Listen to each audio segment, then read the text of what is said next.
একদিন বুদ্ধের কাছে এক তরুণ ছেলে এলো। তার হৃদয়ে ক্ষোভ ভর করেছিল। সে বলল, বুদ্ধ, আমি প্রতিদিন আমার শত্রুর কথা ভাবি এবং তাকে ঘৃণা করি। বুদ্ধ তরুণকে বললেন, একটি বোতল পানি নিয়ে আসো।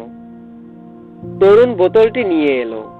বুদ্ধ বোতলটিকে পূর্ণ জল দিয়ে ভর্তি করলেন এবং বললেন, এখন এই বোতলটি 1 ঘন্টা ধরে রাখো। 1 ঘন্টা পর তরুণ অস্থির হয়ে উঠল। বুদ্ধ বললেন, এখন বোতলটি নামাও। বুদ্ধ তরুণকে জিজ্ঞেস করলেন, কি হলো?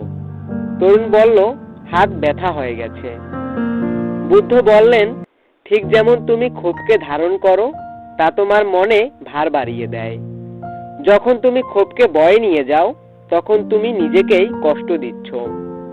এই গল্পটি থেকে আমরা এই শিক্ষা পাই যে ক্ষোভ ও ঘৃণা অন্যের উপর নয়, বরং আমাদের নিজেদের ক্ষতি করে। তাদেরকে মুক্তি দিতে শিখতে হবে। ধন্যবাদ আপনাদের মূল্যবান সময় ব্যয় করে ভিডিওটি সম্পূর্ণ দেখার জন্য। ভিডিওটি ভালো লাগলে প্লিজ একটি লাইক করবেন, কারণ আপনাদের করা একটি লাইক আমাকে পরবর্তী ভিডিও বানানোর জন্য উৎসাহ প্রদান করে।